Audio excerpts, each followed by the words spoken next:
шунавандагони гиромӣ, дар барномаи имрӯзаи дар меҳвари ҷеополитик мо пиромони ҳамкориҳою фарҳангии гуманитарӣ дар Осияи Марказӣ суҳбат мекунем.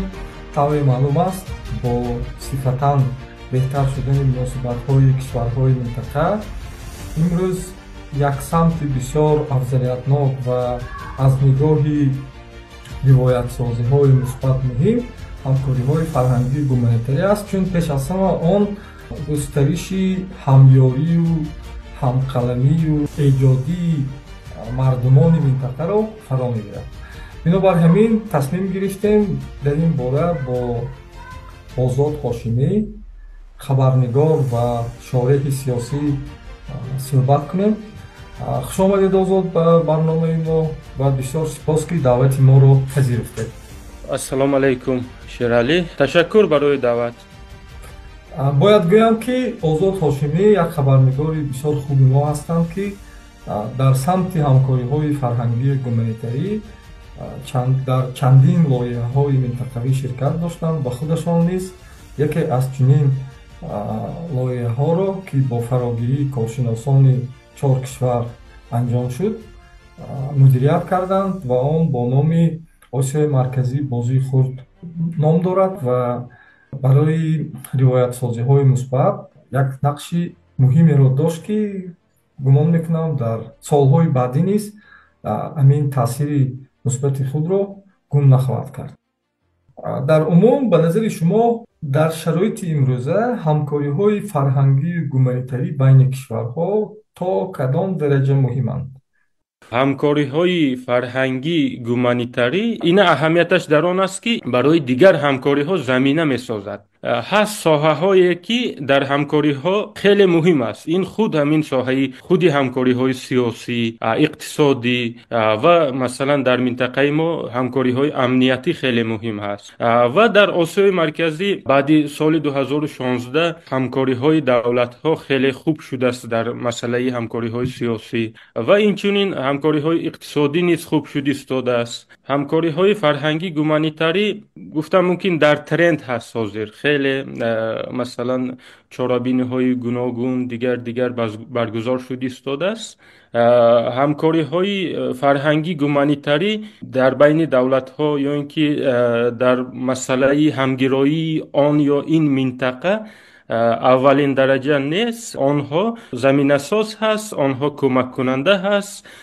масалан барои он ки дар сиёсати бузург фарҳанг ё ин ки соҳаҳои гуманитарӣ монанди илму таълим, варзиш, сайёҳӣ инҳо аввалин дараҷа нестанд, вале хеле муҳим ҳастанд.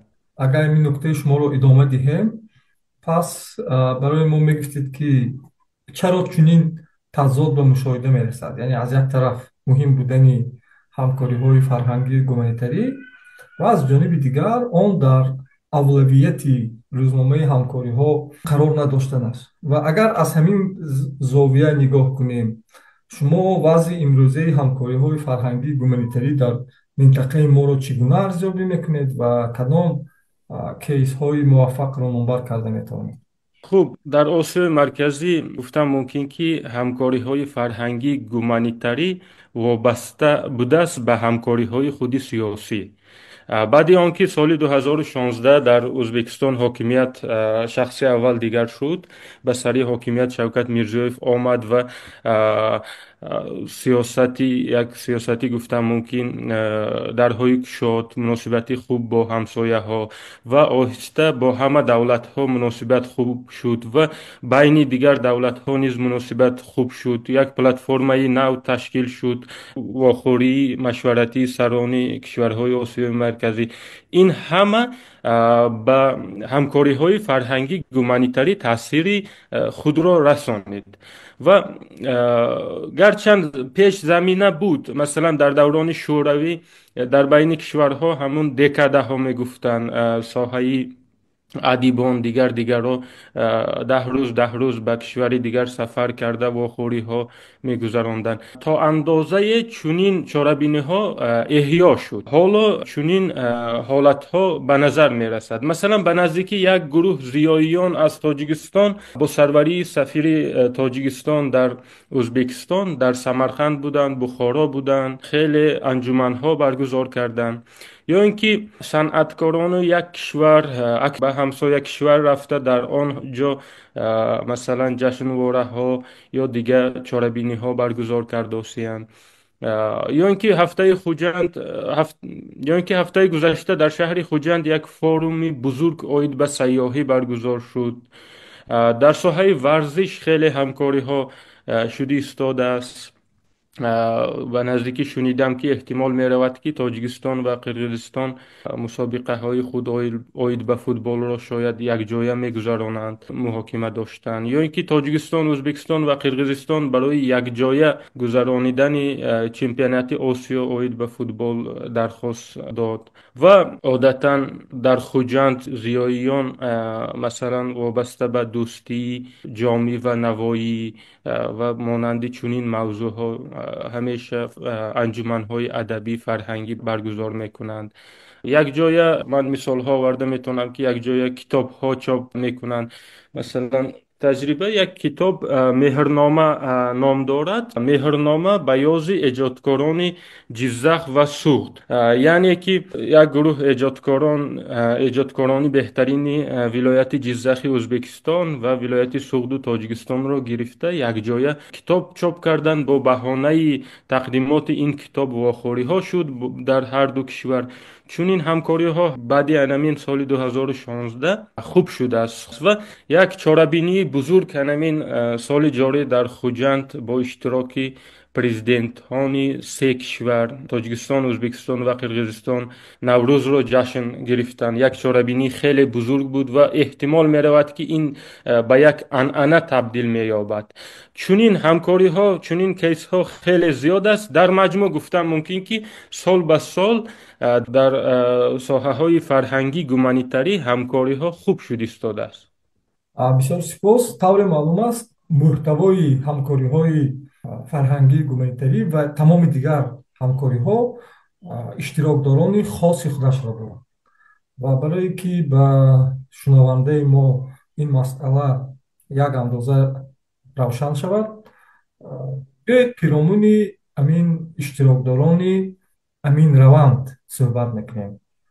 ва албатта дар ин ҷо нақши муҳимро ниҳодҳои масъули кишварҳо бозӣ мекунанд ки онҳо як андоза барои густариши ҳамин робитаҳо аз рӯи ваколатдори соҳаи давлатӣ буданашон масъулиятҳо доранд. яъне вазорату идораҳо ва дигар муассисаҳои давлатӣ ки ҳастанд дар роҳандозӣ ва густариши ҳамкориҳои фарҳангии гуманитарӣ чӣ нақшро доранд ва кадом корҳоро то ба имрӯз ба анҷом расониданд. تشکر. عادتا ما نیز در فعالیت با متخصصان ساحه های گوناگون در همین ساحه ها وا میخوریم.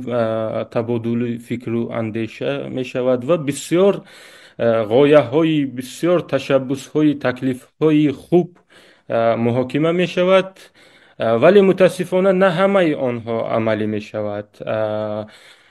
و باز یک چیزی خیلی مهم باید گفت که من فکر میکنم انمین نهادهایی که مسئول هستند، خواه و ساحه فرهنگ باشد، ورزش باشد، سیاحی و یا دیگر، آنها میخواهند ایده های غایه های خوب دارند و میخواهند در ساحه خود متخصص خوب هستند و میخواهند که کارهای بزرگ را عملی کنند، ولی با چند سبب نه همیشه اینها عملی می شود. شاید یک سبب در آن است که امکانیت ها نسبتا محدود هستند. دوم سببش شاید آنها در درجه لازمه آزاد نیستند. البته مثال ها آوردم که مثلا ما بارها گفتیم که در ساحه معارف در مسئله المپیاده های فنی مثلا همکاری ها شود. مثال عادی اوید به المپیادا، اوید به زبان و ادبیات تاجیک مثلا المپیادا برگزار شود که در تمام کشورها شده و آخر همین زینه آخرین در تاجیکستان جنبش شود و یک المپیادای منطقوی یا که بین المللی شود. این چنین با دیگر زبان ها، با زبان ازبکی، قرغیزی، قزاقی، چنین کارها. البته همین کارها را عملی کردن ممکن است. من فکر میکنم که جوانان به بیشتر امکانیت دادن در کار. این چنین در ساحه صنعت مثلا ما همیشه میگوییم که صنعت سرحد نمیداند، ولی باز هم میبینیم که تا سطحی در کاری آزاد نیستند. من چی میگفتنی؟ همین مسئولان ساحه چون متخصصی خوب هستند در ساحه خود و همون رهبران بالایی باور کرده همین ساحه را به ذمه گذاشتن و خواه فرهنگ باشد، خواه ورزش باشد، سیاحی باشد، آنها به همین وکالت دادن در کار که آنها چی میکنن، بعد حسابات طلب کردن در کار. من نیم سال، یک سال، 3 سال، 5 سال به چی کار کرده. من تنها در همین حالت میبینم که همکاری های فرهنگی گومانیتری در همین حالت رواج و رونق مییابد، پیش میرود. агар мо ба бахши дигар ба ҳамон бозингарони аслии ҳамкориҳои фарҳангию гуманитарӣ гузарем, шумо ҳамин робитаю ҳамёриҳои расонаҳои кишварҳои минтақаро чӣ гуна арзёбӣ мекунед? ҳам расонаҳои хусусӣ ва ҳам расонаҳои давлатӣ дар умум. متاسفانه در آسیای مرکزی رسانه هایی که برای منطقه کار میکند، یعنی اودیتوریای آنها منطقه هست، تمام کشورها، چنین رسانه ها خیلی و خیلی کم شمار هست. تا حال انمین مردم 5 کشور همسایه خود را با طریق رسانه های سیوم، رسانه های بین المللی، رسانه های دولت های ابرقدرت می شناسد و ما می دانیم که هر یک رسانه یک هدفی، یک فوکس خود را دارد. بنابر این خیلی مهم هست یا رسانه های دولت های منطقه به واسطه با یکدیگر همکاری کند. ما میگوییم میدیا ماست، یعنی یک پول سازد که بین دو رسانه مثلا دو کشور یا بین 5 رسانه 5 کشور مثلا همین اطلاعات رو از یکم منبع گیرد و دهد، یا اینکه باید در منطقه چنین رسانه ها پیدا شود که مخصوص برای منطقه کار میکند و در هر یک کشور همین نقطه های کاری خود را، ردکچه های خود را داشته باشد، یا اینکه همین مخبرهای خود را در منطقه ها داشته باشد. برای اینا تشکیل کردن امروز تمام شرایط ها هست. مثلا کمونیکاسیا، تکنولوژی خیلی پیش رفته است، مانند 50 سال 70 سال پیشنگی مشکلی ها نیست امروز. ولی من نمیدانم که برای چی همون کارها، همون چیزها تشکیل نشده است. باید همون چیزها تشکیل شود. این خیلی اهمیتی کلان دارد، اهمیتی بزرگ دارد، مخصوصا در زمان امروزه، در زمان معاصر که همین مبارزه های، مناقشه های، جنگ های اطلاعاتی خیلی تیز و تند هست و خیلی با سرعت هست. برای حفظ نمودن منفعت های ملی، منفعت های خود، برای استوار بودن صلح در این منطقه، در فضای مجازی نیز، در فضای اطلاعاتی نیز همکاری های خوب و ثمرناک را براه ماندن در کار. шумо бештар дар мавриди он суҳбат кардед ки чӣ чиз лозим аст, яъне як сохтусози ё таҳияи як расонаи минтақӣ ки барои минтақа кор кунад. аммо амалан ҳоли ҳозир байни расонаҳои кишварҳои минтақа, байни хабарнигорони кишварҳои минтақа ҳамин ҳамкориҳо ба мушоҳида мерасад ё ин чиз нест, мо инро кам мебинем? همکاری ها هست ولی منتظم نیست در وقت لازمه در کاری. مثلا ما میبینیم که رسانه های دولتی 2 3 کشور در وقت جشنواره های بزرگ، در وقت مثلا واخوری سران دولت ها و در چنین حالت ها با یکدیگر همکاری میکنند. و این حالت ها به چشم می رسد. یا اینکه همین مخبرها، همین کارمندان خود رو این یا آن رسانه به دویم کشور میفرستاند، آنها قبول میکنند و مساعدت میکنند برای از آن دولت، از آن منطقه موادها آماده کند. ولی خیلی که گفتیم این همه دائمی نیست. من آن چیز را در نظر دارم که رسانه ها باید در همسایه کشورها همین مخبرهای، کارمندهای دائمی خود را داشته باشند. یا اینکه همین کشورها با موافقه رسانه منطقوی را تشکیل کنند که آنها وابسته به منفیت همه کشورها مثلا انعکاس کند واقعه ها را. برای چی این چیزها مهم است؟ مثلا من نه تنها رسانه های خودی تاجیکستان، من رسانه های همسایه کشورها را نیز همیشه پیگیری میکنم و بسیار غلط ها میروند. آیدی آن واقع حادثه هایی که در تاجیکستان شده است در رسانه های همسایه کشورها بسیار وقت خیلی غلط می نویسند. یا اینکه چنین حالت در رسانه های خودی تاجیکستان نیز به نظر می رسد. گوجای شاید من فکر نمی کنم که اینها را مخصوص می کنند از سبب امکانیت نداشتنی یعنی ژورنالیست ها، یعنی که خیلی درباره یک واقعی که در آن کشور می نویسید در چنین حالت که حتی در آن کشور یک بار هم نبودید، نه تنها آن منطقه را خوب می دانید، در آن کشور نبودید. این یک طرفی مسئله. دویم طرفش مثلا در آن کشور از کدام کارشناس ها مثلا فکر و عقیده گرفتن ممکن، یا اینکه اشتراکچی های این یا آن واقعه را دریافت پیدا کردن و با آنها صحبت کردن، این همه خیلی مشکل است. در دیگر کشور ایستاده اینها را تشکیل کردن البته مشکل. من احساس میکنم در اینجا مشکلی همکسب ها را، مشکلی ژورنالیستان را. برای چنین حالت ها ادامه نیافتنش ما باید همین کارها را تشکیل کنیم.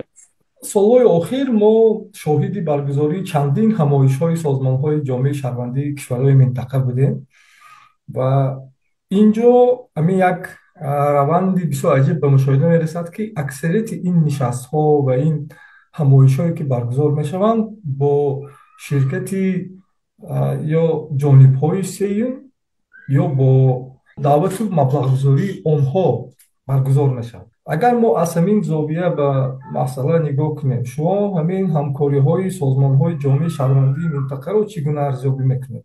оё ин як тавонмандиҳо барои умуман ба ҳам наздик кардани мардуми минтақаи мо ва умуман барои ҳалли масъалаҳое ки дар минтақа аст дорад ва чӣ кор карда метавонад? خب اگر سخن درباره جامعه شهروندی در کشورهای آسیای مرکزی رود، باید اقرار شد که در یگان کشور منطقه جامعه شهروندی در تا اندازه درکاری تشکل نیافته است. جامعه شهروندی در مسئله همکاری با مناسبت های سیاسی مثلا یگان وقت تاثیر گذاشته توانستگیش رو ما ندیدیم. آنها خیلی ضعیف هستند و البته هست همکاری ها، ما نمیگوییم که همکاری ها نیست، ولی خیلی که گفتید مثلا ما شاهدی همکاری های جامعه شهروندی در وادی فرغانه مثلا بسیار وقت شده ایستادیم که در بین سه کشور تاجیکستان، ازبکستان و قرقیزستان جامعه شهروندی همکاری های خوب کرده ایستاده است، ولی باز هم بسیار کارهای آنها با مبلغ گذاری سازمان های بین المللی یا اینکه کشورهای سیوم خودی جامعه شهروندی مثلا با تشبس ها برآمده آنها را عملی کرده، دوامی سالها همکاری کرده به یک دستاوردهای کلان، دستاوردهای بزرگ نایل شده است گفته نمیتوانیم. ولی باید این کارها را کردن در کار. ما میدانیم که در بین مثلا شاعر و نویسندگان، صنعتکاران، عالما بعضی همکاری ها هست، ولی در مجموع در سطح لازمه، در سطح درکاری نیست. ҳамкориҳои коршиносону пажӯҳишгарони кишварҳои минтақаро чӣ гуна арзёбӣ мекунед? ба андешаи ман ин ҳама чизи муҳим аст. ҳамкориҳои падҷӯҳишгарон, коршиносон, ин аз ҳамкориҳои шоиру нависандаи санъаткорон хеле хеле муҳим аст. Барои чӣ?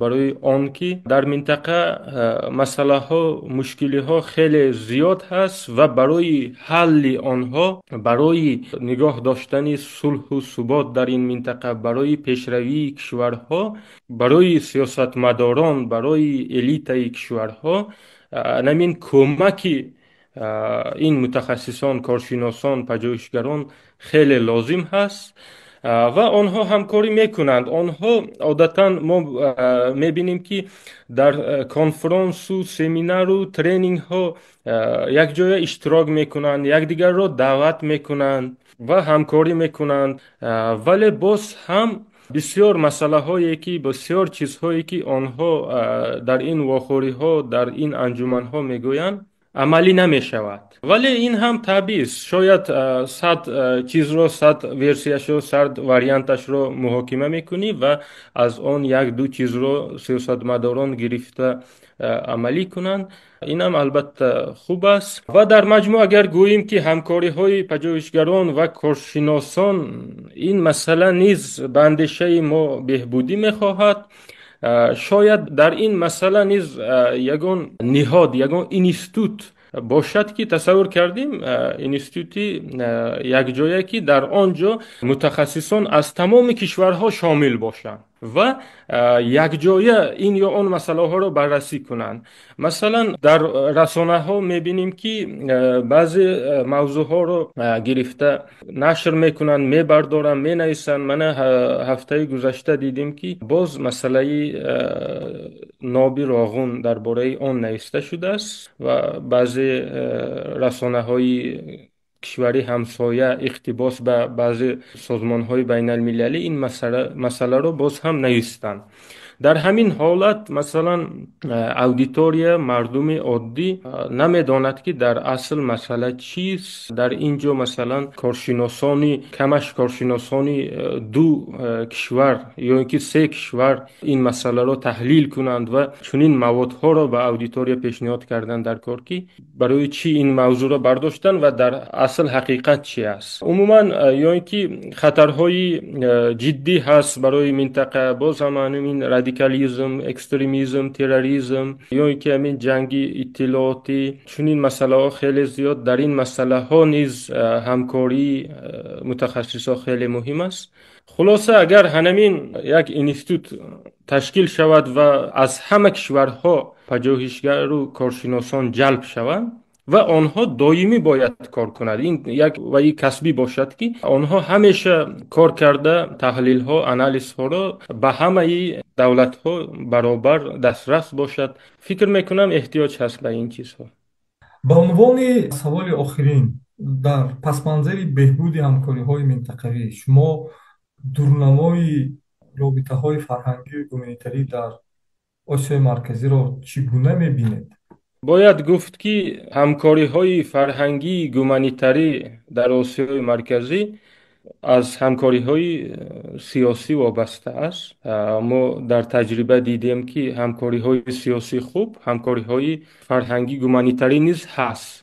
дар асл чӣ хеле ки гуфтем, адабиёт, фарҳанг, санъат, варзиш сарҳад намедонад. новобаста аз он ки ҳамкориҳои сиёсӣ байни элитаи кишварҳо чӣ гуна ҳаст, ҳамкориҳои фарҳангӣ гуманитарӣ бояд идома ёфтан гирад, дар вақти лозима баръакс барои боз ҳам хуб кардани ҳамкориҳои сиёсӣ замина созад, чун ин ҳамкориҳои фарҳангии гуманитарӣ имрӯз пайдо нашудааст.